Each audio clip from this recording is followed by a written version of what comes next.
start off the video really quick with the stats that are probably the most interesting, and I'm gonna throw them up right here. So I started last week at 374 pounds. I started my pre-op diet at 374, and I weighed in this morning at 363.8 pounds. So I lost 10.2 pounds in 1 week, which is, I was gonna say insane, but it's not when you consider the fact that I am so restricted with what I can eat. I can't eat any of the good stuff that will cause me to gain weight. I can't eat any of that stuff. So of course I lost 10 pounds, right? I wasn't expecting to lose 10 pounds in a week though. I'm curious if that's going to be an initial weight loss that I'm noticing, and then I'm going to kind of fluctuate or maybe plateau out as the weeks go on, or if that's going to be consistent. Am I going to lose 8 to 10 pounds a week? I have no idea. I don't know what to expect. I do know that my goal is to lose about 20 more pounds before surgery. If I can do that in 7 weeks, which I think I can, then I think I'm doing pretty good. Here are 5 things I learned on my first week on my pre-op diet. Number 5, I should have been taking my vitamins the whole time. So obviously that's a no-brainer, right? I mean, how many times have my mom and my grandma told me to take my vitamins? A lot. And I would do pretty good. I would take, like 1 for like 3 or 4 weeks, and then that was it. I was never very consistent. There's a couple things in my life that I'm not consistent about, and that would be one of them. I would always have the intention to take the vitamins that I need to, and it would go on for a while, and then it'll just stop. And I don't know why. For a while I was taking vitamin D3 per my doctor's recommendation because I wasn't low, but I was kind of like on the low end of average, and so she recommended that I take that. And then vitamin B12 for my, just like for a mood stabilizer in a way. I get grumpy. So that was recommended. So for a while I was taking both, and I was doing a really good job at it. I have never been good at taking a multivitamin. Never. I don't know why. It's just something that I will lose focus on after a while. So now pre-op, I decided I wanted to not only get used to taking vitamins every day, because that is a huge part of post-op, is that you have to be consistent with your vitamins. So not only do I want to get used to doing that every day, but I do want to be as healthy as possible before surgery. And I know that there is a very high likelihood that I'll have some hair loss as a result of the surgery. And so taking some things like biotin and possibly collagen, stuff like that ahead of time, I'm hoping can mitigate some of those negative possibilities. So what I'm taking right now is just like a woman's 1 a day multivitamin. I'm taking my D3 again and my B12. I'm also taking a folic acid. It's actually one that goes under the tongue and dissolves, and it tastes perfectly fine. Super, super small. And then I'm taking biotin right now. Is that everything? I feel like there might be one more. Yeah, there is one more, and I'm taking a probiotic. I think it is I'll have to go check, but I think it's 50,000, whatever it is. Awesome. That was recommended on the website for Mexico Bariatric Center. Part of the pre-op diet, at a minimum 6 weeks before surgery, start taking a probiotic to help, I believe, with like gut health and everything. So that's what I'm taking every day right now. What I'm noticing is I'm feeling pretty good.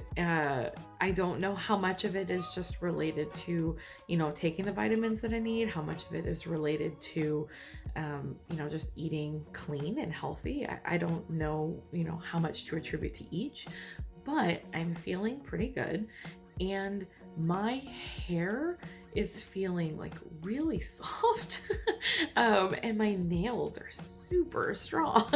So I think that's the biotin and the folic acid. And so it's like, man, I've been having trouble with my nails for years, and I have issues with my hair breaking every once in a while. It's like, why didn't I take these things before anyway? So that has been really nice to know. And it's been an interesting experience to just make sure, like, the first thing I do in the morning is take all the vitamins that I need. And those vitamins will change after surgery. The folic acid and the biotin, they are dissolvable, so I plan to keep those. But I will have to change to a special bariatric multivitamin. I'm going to add calcium as well to my vitamins, and a couple of other things, and they're going to be dissolvable. Right now I'm just trying to take what I have, but post-op I do want to, at least for a little while before my stomach gets better, I'm going to have a dissolvable vitamin to just help with the ease and make it easier if I want to put it in my morning smoothie or something like that too. Number 4, I miss healthier foods more than I miss crap foods. And that is weird to me. I know that it's only a weekend. It's only been 1 week.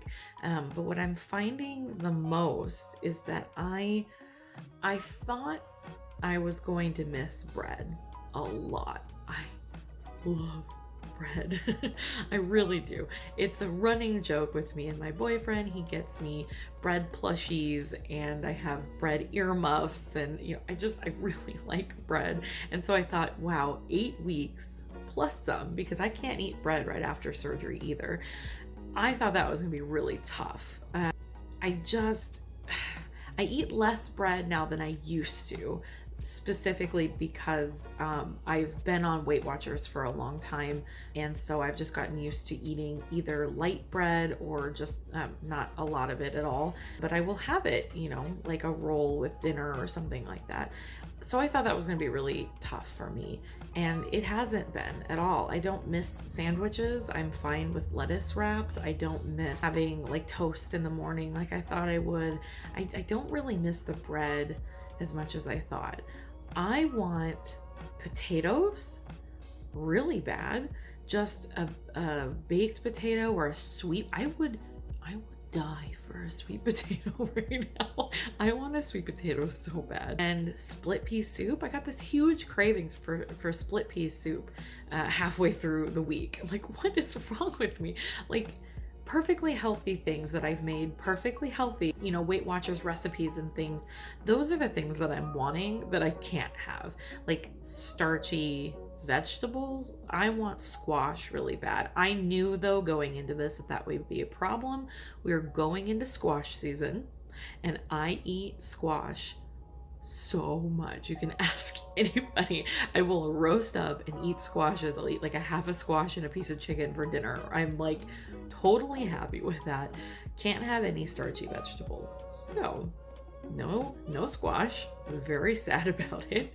But those are things that they are healthy. They're just not appropriate for the pre-op diet.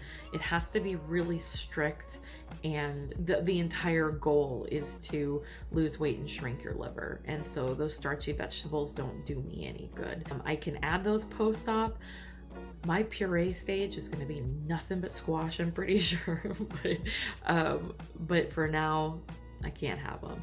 But I found that, yeah, I'm not missing a lot of the other things. I can get along with things just fine. It's just some of those healthier foods that I would lean on. Fruit is another good example. I can't have fruit, and I'm used to eating fruit as a 0-point Weight Watchers food to kind of fill in the gaps throughout the day. And so I'm having to switch over to like fibrous vegetables, which is not as much my thing. So one thing that I do miss a lot though is rice. I miss rice so much. I would love to be able to have a scoop of rice with dinner. I didn't realize how many of my recipes and stuff that I make are rice based. Yeah, I didn't realize it was as big of a staple in my diet. Pasta's another one that's pretty tough. there's just not a lot of good replacements for it. You know, zoodles are not a replacement for pasta. I love zoodles. They're not a replacement. The Miracle noodles, they're okay. The taste wise and everything, I'm not disappointed with them, but they're not noodles. They're not that taste and that texture that I'm looking for. So number 3, I am so food focused. I did not realize how much of my life revolves around food. I knew there was a problem. Obviously, I knew there was a problem, but my life completely revolves around food. My day revolves around what I'm gonna eat, when I'm gonna eat it, what I'm craving, how I'm gonna make that work.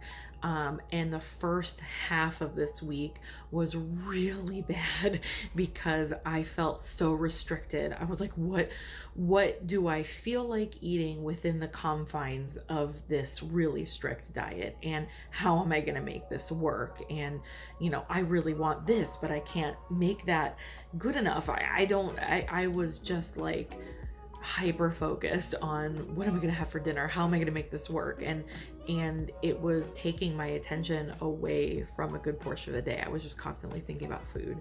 I'm getting better with that.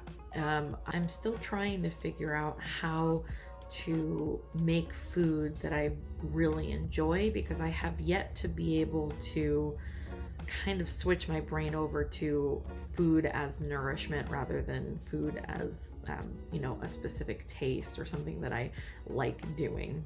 I've been trying and I've been getting better at it, but I'm still picking out recipes and going off of things that I would really enjoy the taste of. And you know, part of that's normal, obviously, right? I mean, you don't want to just eat things that you don't like all the time, but I could very well eat a piece of chicken and a plate full of vegetables every night, be within the confines of what I need to do for this pre-op diet, but I will get so bored of that.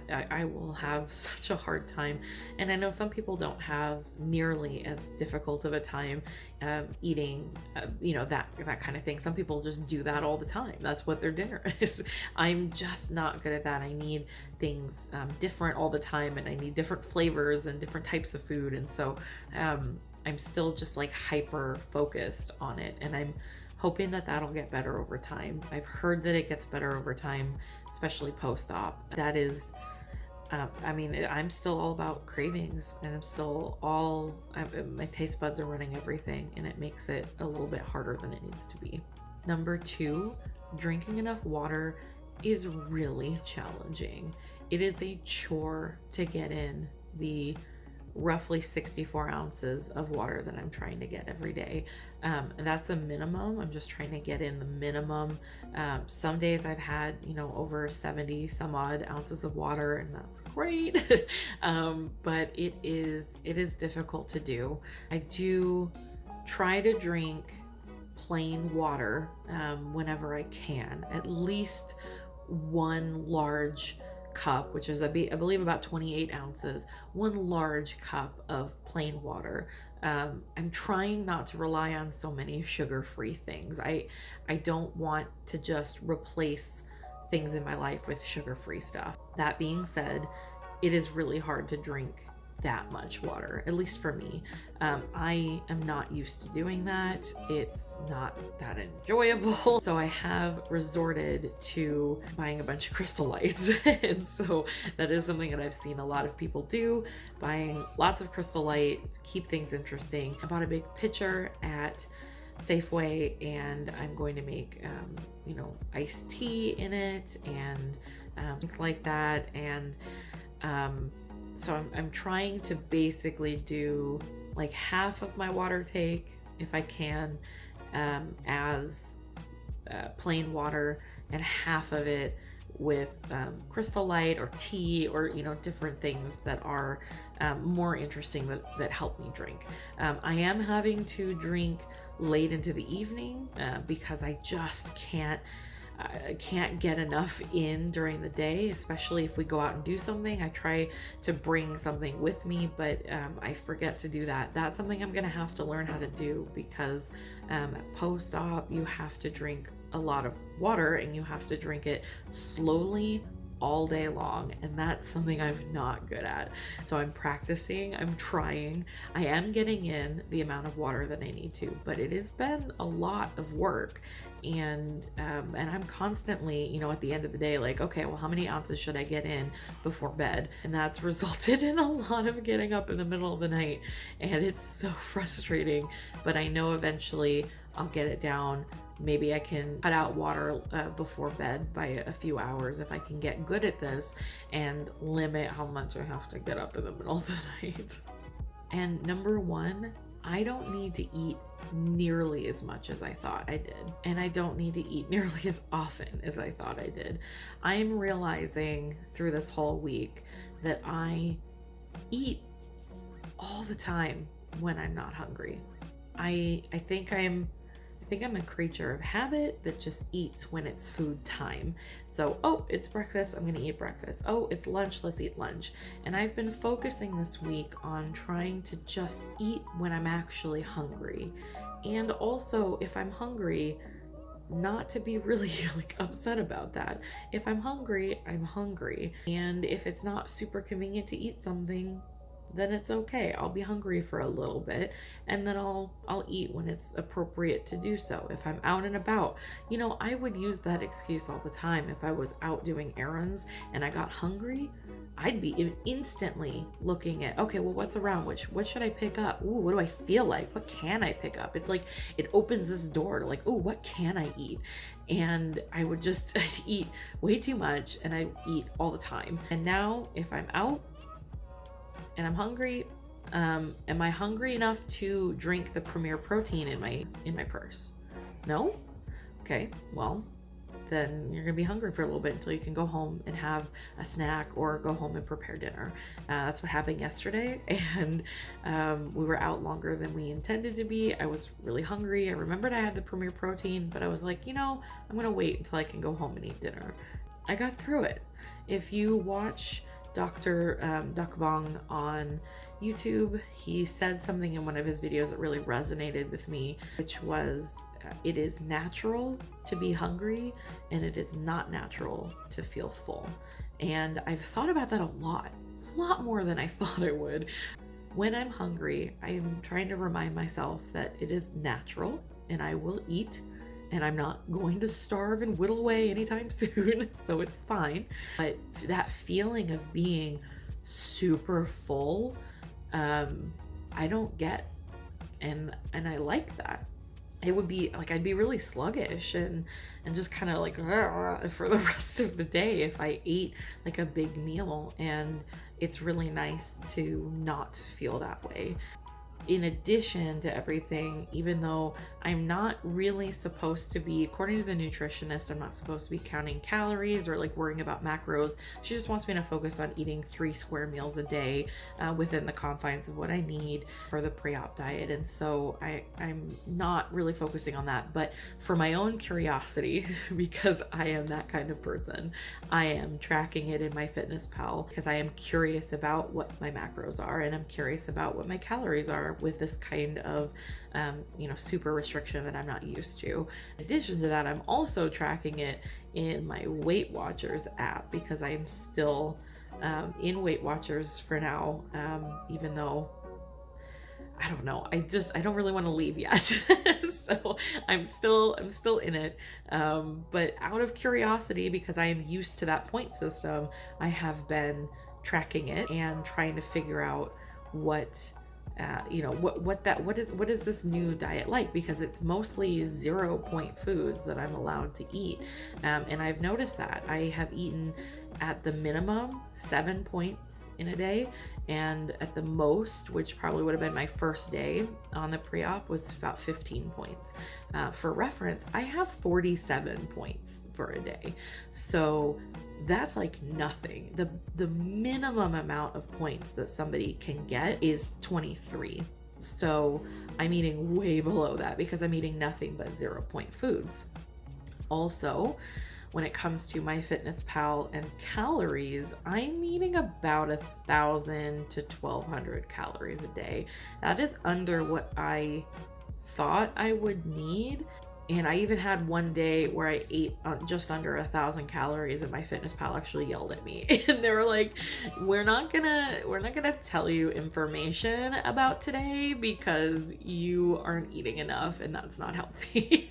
Like, okay, I'm sorry. It was an accident.